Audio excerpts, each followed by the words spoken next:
नमस्कार, बहुत स्वागत है आप सभी का सुदर्शन न्यूज पर। मैं हूं आपके साथ संभव गुप्ता। आज हम बात करेंगे इस्लामिक आतंकी संगठन पीएफआई के। वो पीएफआई जिसे मोदी सरकार द्वारा बैन कर दिया गया है। पीएफआई 2047 तक भारत को गजवाए हिंद बनाने की इस्लामिक साजिश पर काम कर रहा था, लेकिन एनआईए ने पीएफआई के बारे में सनसनीखेज खुलासा किया। दरअसल एनआईए ने कर्नाटक के प्रवीण नेतारू हत्याकांड में चार्जशीट दाखिल की। इस चार्जशीट में एनआईए ने बताया कि पीएफआई ने हिंदुओं की हत्या के लिए यहां पर किलर स्क्वाड बनाई थी। इस स्क्वाड का कार्य चुन चुनकर ऐसे हिंदुओं की हत्याएं करना था जो राष्ट्र जागरण का कार्य करते हैं, और इसी किलर स्क्वाड ने प्रवीण नेतारू की हत्या की थी। एनआईए की इस चार्जशीट में पीएफआई के 20 जिहादियों के नाम है। जी हां, 20 लोगों के नाम। पीएफआई ने अपने एजेंडे के तहत समाज में आतंकवाद, सांप्रदायिक नफरत, अशांति फैलाना, ये सब चाहते थे। ये इनका प्रमुख एजेंडा था। 2047 तक देश में इस्लामिक शासन स्थापित करने की ये सोच थी इनकी कि इस देश को इस्लामिक राष्ट्र बना दिया जाए, और अपने इसी मकसद को आगे बढ़ाने और कथित दुश्मनों अर्थात का उनका सफाया करने के उद्देश्य से गुप्त टीमें बनाई थी, और जिसे उसने सर्विस टीम या फिर किलर स्क्वाड ये नाम दिया था। इसी के तहत 26 जुलाई 2022 को प्रवीण नेतारू की बेहद ही बर्बर तरीके से धारदार हथियार से उसकी गोद कर हत्या कर दी गई थी। यह बेहद निर्मम हत्या थी। आज इस प्रोग्राम में आज हम बात करेंगे कि क्या पीएफआई पर सिर्फ बैन लगाने से गजवाए हिंद की सोच का खात्मा हो सकता है। हमने सीमी बैन किया तो पीएफआई का गठन कर दिया गया। अब पीएफआई को बैन किया तो क्या कोई नया संगठन बन जाएगा। संगठन बैन के बजाय इस सोच पर बैन कब लगेगा, इस पर हम चर्चा करेंगे। भारत को इस्लामिक राष्ट्र बनाने और हिंदुओं के खात्मे की जिहादी सोच का संपूर्ण विनाश कब सुनिश्चित होगा। आज इस चर्चा में हमारे साथ मेहमान भी जुड़ेंगे, लेकिन उससे पहले आपको एक रिपोर्ट दिखाते हैं।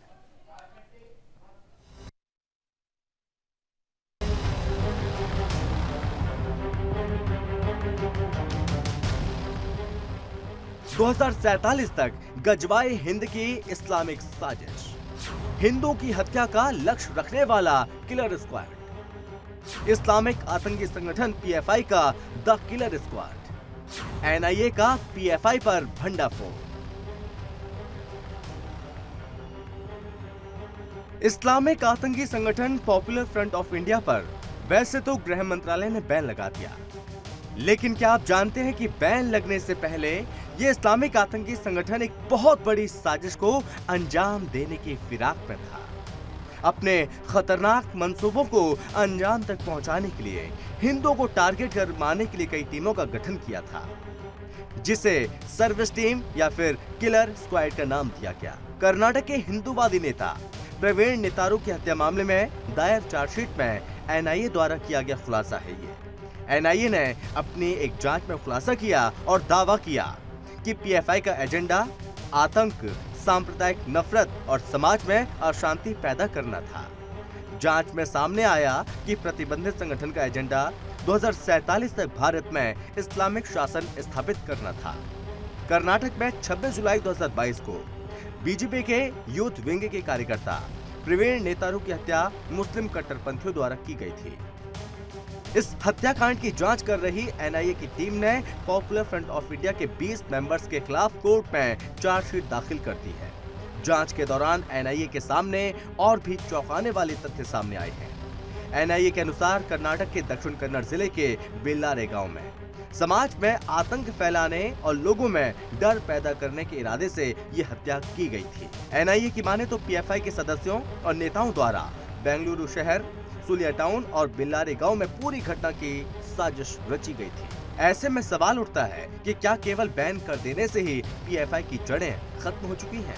क्या 2047 तक इस्लामिक स्टेट बनाने के अलावा कई और भी कड़ियां हैं जिनका खुलासा होना बाकी है? Bureau report, Sudarshan.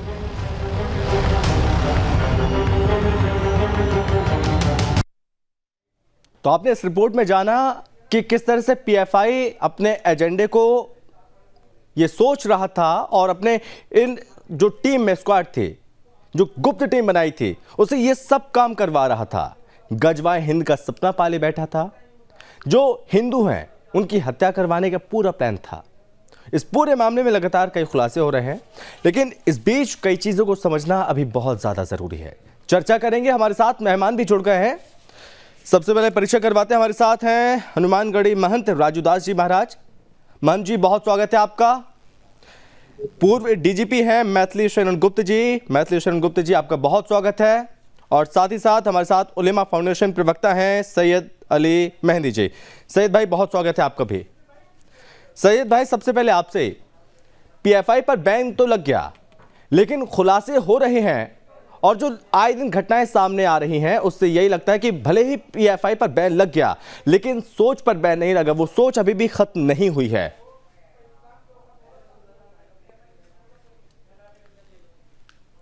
सैयद भाई, बैंड पूर्ण रूप से लगना चाहिए। इस पे 5 और 6 साल के लिए बैंड नहीं लगना चाहिए। जब इसकी साजिशों का खुलासा हो रहा है तो खुलासे होते चले जाएंगे जिस तरह से होते चले आए हैं। लेकिन इसमें पहले भी मैं 2-3 प्रोग्राम कर चुका हूं और मैंने यही डिमांड की है। एक तो सबसे पहले मैं ये कहना चाहता हूं कि हमारे शासन प्रशासन को और सतर्क रहने की जरूरत है। कुछ टाइम गुजर जाने के बाद जब इनकी जड़ें जम जाती हैं, उसके बाद पता चलता है। सांप निकल जाने के बाद लाठी पीटने से कोई फायदा नहीं होता। जहां सवाल है इस सोच का कि इस पहली बात तो ये है कि पीएफआई एक अच्छा संगठन नहीं है, बैड एलिमेंट है। मुझे इस पे एतराज है, इसके सामने इस्लामिक संगठन न लगाया जाए। इस्लाम का इससे कोई ताल्लुक नहीं है। इस्लाम शांति चाहता है, अमन चाहता है, किसी का कत्ल नहीं चाहता है इस्लाम। पीएफआई में सारे के सारे इस्लाम से जुड़े हुए हैं, कोई उसमें हिंदू नहीं है। नहीं, हिंदू नहीं है, वो मुसलमान है। उनकी पूरी संगठन मुसलमान है, लेकिन वो इस्लामी नहीं है ना, जो इस्लाम के रास्ते। लेकिन मिशन 2047 यही तो सोच है। क्या आप भी चाहते हैं कि मिशन 2047 कामयाब हो? सॉरी, मिशन 2047 इस्लामिक राष्ट्र बनाने का ये सपना देख रहे हैं, क्या आप भी चाहते हैं? 47 नहीं, 2000, 20,000, 40,000, 47 में भी ये कामयाब नहीं हो सकते। इनको अगर इस्लामी मुल्क चाहिए तो ये इस्लामी मुल्क है बहुत सारे, वहां जा सकते हैं। हिंदुस्तान को तबाह और बर्बाद ना करें। लेकिन हिंदुओं को ही टारगेट किया जा रहा है, ऐसा क्यों? ये खुलासा हुआ है चार्जशीट में सैयद भाई कि 20 लोगों की स्क्वाड टीम बनाई गई। ये जिम्मेदारी दी गई कि केवल हिंदुओं को मारना है। उसमें एक नाम था प्रवीण नेतारू का, जिसकी हत्या कर दी गई थी। और जब इस पर एक्शन लिया गया तो उसको लेकर भी यहां पर सवाल खड़े किए गए। जब एक्शन लिया जा रहा था तब ये कहा जा रहा था कि टारगेट किया जा रहा है, मुसलमानों को टारगेट किया जाता है। जब कार्रवाई होती है तब आप उस टाइम पर बौखला क्यों जाते हैं? फिर कार्रवाई होनी चाहिए, हम तो कार्रवाई की मांग करते हैं, कार्रवाई से बौखलाते नहीं। बहुत सारे लोग सवाल खड़े करते हैं कि मुसलमानों को टारगेट किया जाता है। जब कार्रवाई होती है तो वहां पर आप आपा खो देते हैं, वहां पर ऐसी नाराजगी व्यक्त करते हैं जैसे मानो आपका सब कुछ छीन लिया हमने। नहीं, टारगेट उनका है हिंदुस्तान की शांति भंग करना। उनका टारगेट इस्लामी मुल्क बनाना है, वो कामयाब नहीं हो सकते कभी भी। और जब वो अपराध करते हैं तो वो फिर ये नहीं देखते कि हिंदू कत्ल हो रहा है, मुसलमान कत्ल हो रहा है, उनको अपराध करना होता है। ऐतराज वहां होता है जहां भटके हुए मुसलमानों के साथ भी इस्लाम का नाम जोड़ा जाता है। अभी आपने इस्लामिक संगठन इसको कह दिया, ये इस्लामिक संगठन नहीं है, ये आतंकवादी संगठन है, चाहे उसमें किसी भी मजहब के लोग हों। महंत राजूदास जी, पीएफआई के इस खतरनाक मंसूबे का उजागर हुआ, बैन लग गया इस संगठन पर, लेकिन सोच अभी भी खत्म होने का नाम नहीं ले रही है। पॉइंट नोट करने की जरूरत है। अभी फाउंडेशन के अली मेहदी जी ने कहा कि ये इस्लामिक संगठन है। इसलिए क्योंकि आप देख सकते हैं जिस प्रकार से पूरे मुल्क में, पूरे देश में एक आतंक का माहौल पैदा करना। सरकार ने बैन तो किया है, लेकिन ऐसे मंसूबे वाले लोगों को सीधे जड़ से खत्म करना चाहिए। ये आजीवन प्रतिबंध, जो भी लोग इनका सहयोग करे, समर्थन करे, उसके खिलाफ सख्त कार्रवाई। वो चाहे जिस बेंच पे आके बैठ के वार्ता करना चाहते हैं, जो उनके सपोर्टर हैं, जो भटक है, वो वार्ता कर ले हमसे, किसी भी कोई प्रकार से दिक्कत नहीं है। लेकिन ये बहुत गंभीर विषय है। आप गंभीर विषय है, हमारी बात को अन्यथा मत लेना जी। है क्या कि अभी झारखंड का मामला है। झारखंड में शुक्रवार को छुट्टी होना शुरू हो गया। रविवार को बंद करके शुक्रवार को छुट्टी होता है। इससे होता है कि उन लोग का कहना है कि हमारे बच्चों को नमाज पढ़ने में दिक्कत होती है, जबकि सरकारी स्कूल है, प्राइवेट संस्था नहीं है। और सरकारी स्कूल का नाम कुछ दूसरा था, अब इस्लाम के नाम पर नाम परिवर्तन किया जा रहा है। ये बहुत गंभीर विषय है। जहां जहां पर संख्या बढ़ती है एक कौम, एक मजहब, एक संप्रदाय के लोगों का, तो इनकी मानसिकता भी कट्टरता वाली भर जाती है और उनके समाज के अलावा और किसी समाज को पसंद नहीं करते हैं। वहां और कोई नहीं रह सकता है, सिर्फ इस्लाम के ही मानने वाले लोग रह सकते हैं, इस्लाम के ही मानने वाले लोगों के विचार चल सकती है, बाकी और कोई नहीं रह सकता है। ऐसी मानसिकता बना के वो चलते हैं। आप देखिए, चाहे लव जिहाद का प्रकरण हो, चाहे तमाम धर्मांतरण का प्रकरण हो। अभी झारखंड में ही एक जबरदस्ती गाय के मांस खिलाया गया, उसने चिल्ला चिल्ला के कहा कि फलाने ने मेरा धर्मांतरण करा। ऐसा तो एक नहीं, हजारों प्रकरण है। आप देख सकते हैं, जहां जहां भी इनकी संख्या बढ़ती है, इनकी मानसिकता बदल जाती है। लेकिन मैं अभी भी सरकार को जरूरत है जनसंख्या नियंत्रण को हटा देना चाहिए। मन जी क्या कर रहे हैं? सैयद भाई का कहना है कि इसमें इस्लामिक शब्द का यूज नहीं करना चाहिए।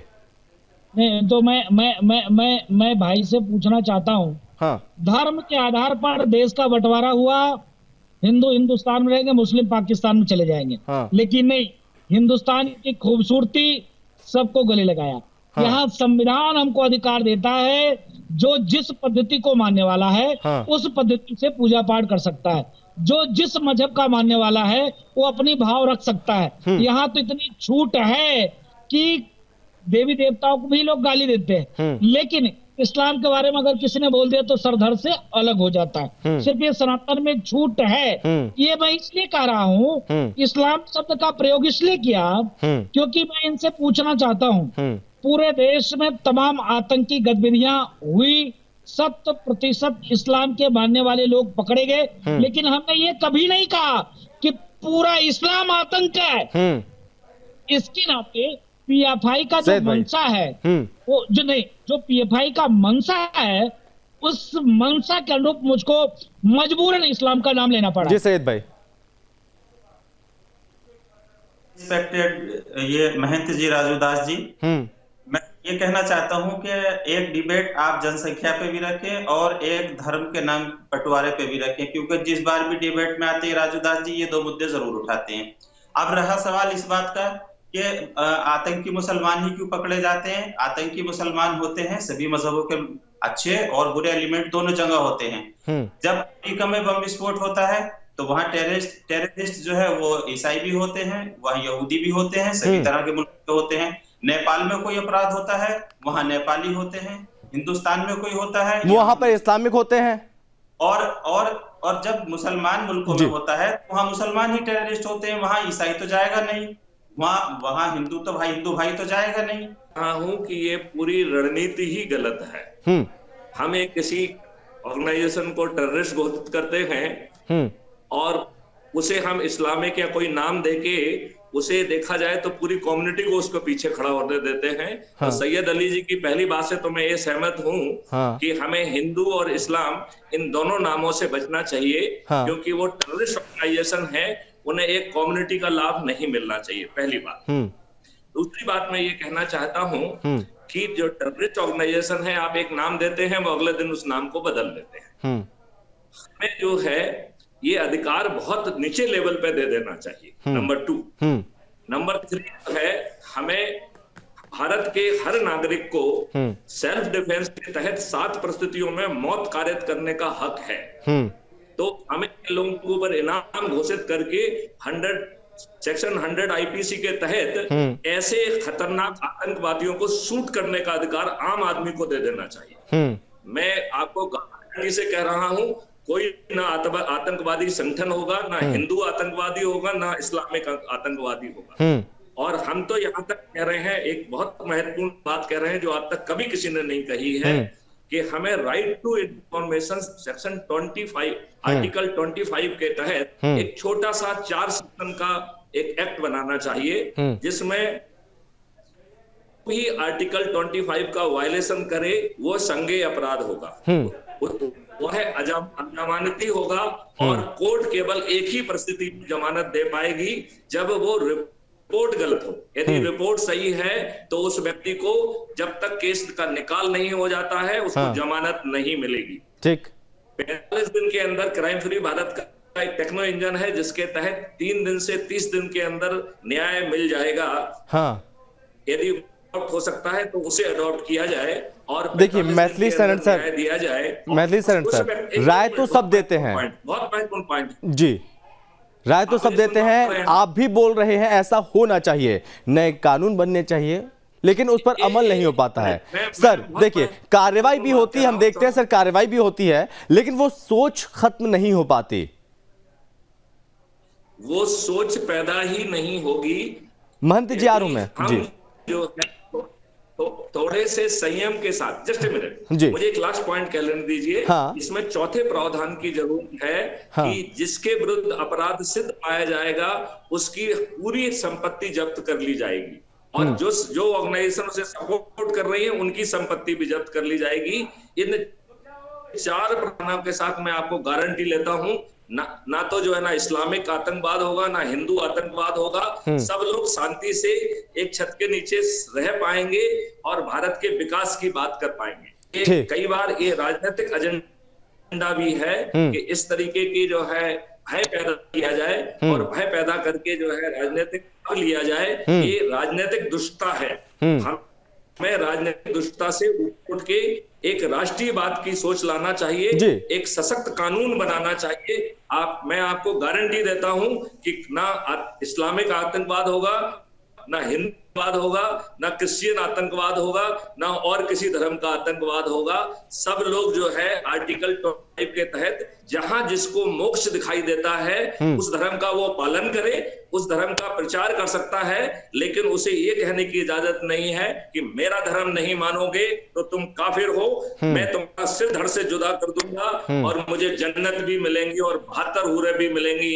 इस तरीके की बात जो भी कहेगा वो इस अपराध के तहत उसकी संपत्ति भी जब्त कर। और मैथिली सर चूंकि अब हम लगातार देख रहे हैं देश में ये घटनाएं लगातार बढ़ती जा रही हैं, सर तन से जुदा, आपने भी देखा मैंने भी देखा, कितने सारे केस निकलकर सामने आए।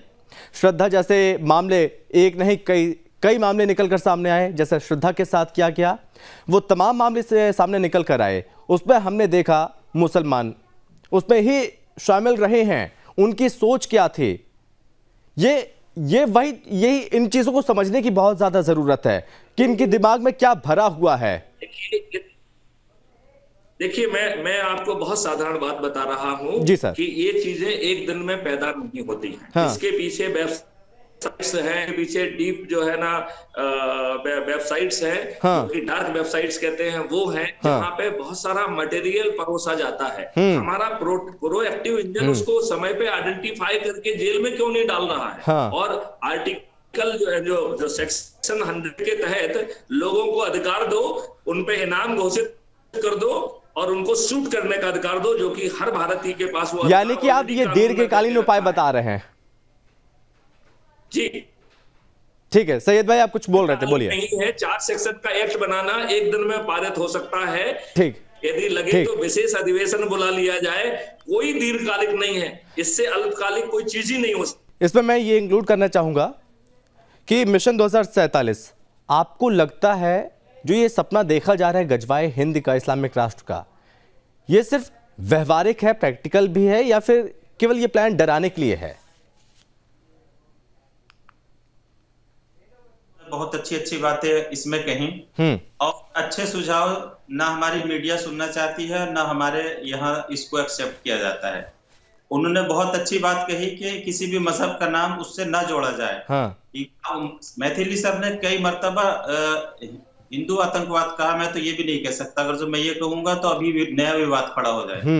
आपने श्रद्धा मर्डर केस का जिक्र किया, उस पर पहले डिबेट हो चुकी है, मैं उसमें हिस्सा ले चुका हूँ, ठीक है। उसमें अब मैं फिर वही पुरानी बातें दोहराने लगूंगा तो कहीं ना कहीं हम अपने मुद्दे से भी भटक जाएंगे। लेकिन मैं आपको सिर्फ उसके जवाब में सिर्फ 2 या 3 नाम लेना चाहूंगा। नहना सानी हत्याकांड में मुसलमान नहीं था, निहारी कांड में मुसलमान नहीं था, नूपुर तलवार मामले में मुसलमान नहीं था। देखो मैं पहले भी कह चुका, फिर कह रहा हूँ। लेकिन सैयद भाई, सरतन से जुदा, टुकड़े टुकड़े, शोभा यात्राओं पर हमले, ये सब फिर क्या होता है? मतलब नहीं होता है। आप पट्टी धोने से कोई फायदा नहीं है, जख्म को दूर करना चाहिए। जख्म का टुकड़े टुकड़े कर देना, शोभा यात्रा पर हमले करना, फिर ये क्या होता है? इस तरह के अगर जो केस सामने आते हैं, पीएफआई जैसे संगठन बनते हैं, हाँ। इस पे किस तरह से कंट्रोल किया जाए, इस पे डिबेट्स होनी चाहिए। हाँ। इसको किस तरह से खत्म किया जाए, किस तरह के कानून बनने, ठीक क्या है, हम मकसद जाते हैं और में डर दिखाएंगे, मुसलमान खतरे में है, हिंदुओं में डर दिखाएंगे, हिंदू खतरे में है। जिस तरह से मुसलमान गज़वा हिंद का सपना पाले हुए हैं, अब मैं ये कहना चाहता हूँ, हिंदू भाई कितनी बड़ी गलतफहमी है कि वो सोचते हैं कि इस्लामी से ये देश बन जाएगा। कैसे बन जाएगा? आप मतलब कि ये केवल डराने के लिए है, ये कुछ प्रैक्टिकली नहीं है लग रहा। नहीं करते आप जनसंख्या पे बैन क्यों नहीं लगाते? आपको सिर्फ जनसंख्या से डर है तो आप जनसंख्या बढ़ने वाली जितनी जनसंख्या लोगों की बढ़ रही है, उनकी तालीम का इंतजाम क्यों नहीं करते ताकि वो दूसरे रास्तों पर न जाए? ठीक है, सिर्फ मुसलमानों के लिए मैं अपने हिंदुस्तान की बात कर रहा हूँ। मुझे ना हिंदू भाइयों की फिक्र होती है, ना मुसलमान भाइयों की फिक्र होती है। मुझे फिक्र सिर्फ हिंदुस्तान की होती है। ठीक है, बहुत धन्यवाद आपका सैयद भाई, आपका भी, मैथिली सर आपका भी, और महंत राजूदास जी आपका भी बहुत धन्यवाद इस चर्चा में शामिल होने के लिए। पीएफआई को तो बैन किया गया, लेकिन क्या कोई नया संगठन बन जाएगा? संगठन के बैन की बजाय इस सोच पर बैन कब लगेगा? ये कई सारे सवाल खड़े हो रहे हैं। और सवाल ये भी कि भारत को इस्लामिक राष्ट्र बनाने और हिंदुओं के खात्मे की जिहादी सोच का संपूर्ण विनाश कब सुनिश्चित होगा? इस चर्चा में बस इतना ही। आप बने रहिए सुदर्शन न्यूज़ के साथ। जय हिंद।